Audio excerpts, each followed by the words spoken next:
Could I have 20 additional seconds? General is recognized for additional 20 seconds. Our budget calls for policy changes and comprehensive immigration reform, public option for health care and others, and it will be scored at a $1.8 trillion real live reduction in the deficit compared to the CBO baseline. Our budget is a credible, job-creating alternative to the unrealistic, draconian plan offered by our Republican colleagues, which has an $8 trillion hole in it. I ask you to support the Congressional Black Caucus budget. Time of the gentleman has expired. The gentleman from California. Thank you, Mr. Chairman. It's been the honor of a lifetime to serve on the Budget Committee under the leadership of our distinguished chairman, Paul Ryan, to whom I yield such time as he may consume. Gentleman from Wisconsin is recognized for as much time as he may consume. I thank the gentleman, and I also want to thank the CBC for offering a budget. I think that's what's important that's happening here is people are coming to the floor of Congress, offering their ideas, offering their solutions. And one of the things that they're so clearly concerned about that they have their method of dealing with in the budget is, what do you do about poverty? This is something that we're also deeply concerned about. And a year ago, we decided to look at our strategies from the federal government's perspective on fighting poverty. Because after all, we're in the 50th year, the 50th anniversary of the so-called war on poverty. We wanted to say, is there a good accounting of all those federal poverty programs that we can look at to see, you know, if they're working well? If they need updating, because after all, they were put in place largely in the mid to late part of the 20th century. No such accounting occurred. So we spent the last year looking through all these programs, looking at all the audits and the General Accountability Office reports and the Inspector General reports and outside academics' opinions of these things. And we took it all together. We realized that the federal government has nearly 100 programs aimed at fighting poverty, spending about $800 billion a year doing so, and look at the results. We have the highest poverty rate in a generation.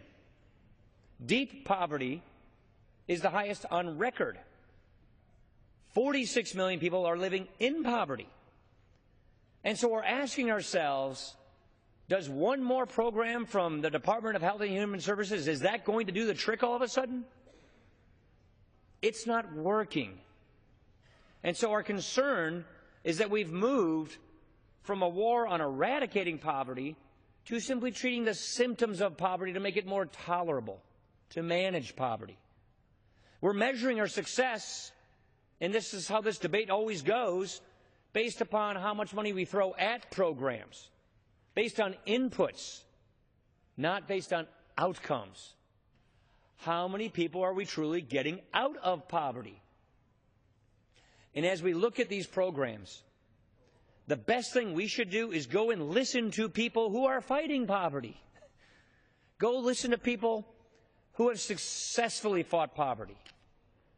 You know, I got up real early Monday morning in Martindale, Brightwood. It's a low-income neighborhood in Indianapolis, Indiana, to learn from people who are successfully fighting poverty, who are really doing amazing things, seeing potential and great lives, realizing their potential. We can learn a lot by getting out of this town, by finding out what works, and getting behind them and helping make sure what works continues. But if we suffocate this debate with more one-size-fits-all, with more Washington knows best, with one more program, you know, the 93rd one's going to be the charm, then we're not going to get at the root cause of the problem. The goal here is to get at the root cause of poverty, to break the cycle of poverty. And so I think there's a lot we all need to learn about this. And hopefully what we're accomplishing here in our budget is letting people who are closer to the problem have a little more flexibility, a little more discretion, so that they can customize and tailor solutions to meet the unique and particular needs of the people in their communities who are actually striving and fighting poverty. One more point. When we stack all these points on top, these programs on top of each other, we have done something inadvertently in this government, and that is we have built barriers toward self-sufficiency. We have made it harder for a rational person to leave benefits and go into work because they lose more when they do that. We've got tax rates, single moms making less than $40,000 a year with kids that are like 80%, meaning you go to work, you lose more in benefits than you gain going to work. We got to do something about that. That should not be a Republican-Democrat thing. That's just plain old economics. And so I think we need to rethink our approach and not measure it based on inputs, not measure it based on how much money we can throw at programs, but measure it based on what's working, who's doing a good job, how can we support them, how can we learn and listen from them. Oh, and why don't we start measuring success based on outcomes? That's what we're trying to achieve. We've got a long ways to go, but I hope that that's the kind of conversation we can get to. And with that, I yield back the balance of my time. Gentleman yields back his time. The gentlelady from Wisconsin. Thank you so much, Mr. Speaker. I am so pleased at this time. First, may I inquire how much time I have remaining? Gentlelady has 4 minutes and 3/4 seconds. Okay. I'm so happy minutes, I should say. At the 3/4 of a second. No, I misspoke. 4 minutes and 45 seconds. Okay. I'm so happy at this time to yield to the chair of the Democratic Whip's Task Force on Poverty and Opportunity, and also a distinguished member of the Budget Committee, Representative Barbara Lee. How much time? 2 minutes. I'm sorry, sir. Gentlelady is recognized for 2 minutes. Thank you very much. First, let me thank Congresswoman Moore for your very bold leadership on the Budget Committee and also for leading us today in this debate. And to, of course, Congressman Bobby Scott, the chair of our Congressional Black Caucus, just want to thank you all for bringing forth really what is a very pro-American budget, and I rise in strong support of the Congressional Black Caucus budget. And I just have to say, Chairman Ryan and I, we constantly talk about how to lift people out of poverty, and I have to say that his poverty report, and I just have to respond to what he said, because we know that the war on poverty and the programs and the safety net, they have worked. They have saved millions and millions of people from falling into the ranks of the poor and have lifted people out of poverty. If we raise the minimum wage right now, these single moms that you talk about who rely on food stamps and Medicaid because they can't get a decent living wage, yeah, they would be very happy. And I think the country would be a lot better if, in fact, we raise the minimum wage, which, of course, the Congressional Black Caucus budget promotes and allows for and invests in terms of job creation and in terms of ensuring that the safety net is preserved.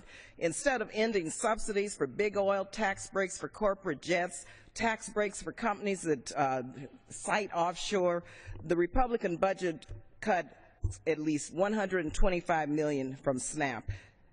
In stark contrast, the CBC budget provides $388 billion to eradicate poverty in America, restoring cuts to SNAP, extending insurance, and targeting resources to those most in need. Our budget also addresses health disparities and protects and strengthens Social Security, Medicare, and Medicaid, restoring the cuts the Ryan budget would make. This budget provides $230 billion to revitalize our nation's infrastructure and creates 500 billion jobs to accelerate 500 billion jobs to our initiatives in our budget to accelerate the nation's economic recovery, including $7 billion in a summer jobs program. A budget is a moral document. It reflects who we are as a country. The CBC's budget reflects the best of American values. I urge a yes vote on this balanced, pro-growth, pro-jobs budget. Finally, it ends the overseas contingency account. This perpetual spending on war needs to end. Nation building at home must begin. Time of gentlelady has expired. Gentleman from California. Mr. Chairman, we're ready to close when the gentlelady. Gentleman from California has a right to close. The gentlelady from Wisconsin is recognized. Thank you so much, Mr. Speaker. I am so pleased at this time to introduce and yield time to a freshman on the Budget Committee, Mr. Jeffries, who's been a great member. How much time? 2 minutes. Gentleman is from New York is recognized for 2 minutes. I thank the distinguished gentlelady, my good friend from the Badger State, for her leadership. Mr. Speaker, 50 years ago, President Lyndon Baines Johnson came to this very chamber and declared a war on poverty. And as a result of the legislative efforts that were brought about in connection with the Great Society vision, tens of millions of Americans were lifted out of an impoverished condition and set on a trajectory toward the middle class. But the CBC is here today because we recognize that there's still a lot of work that needs to be done, particularly in the aftermath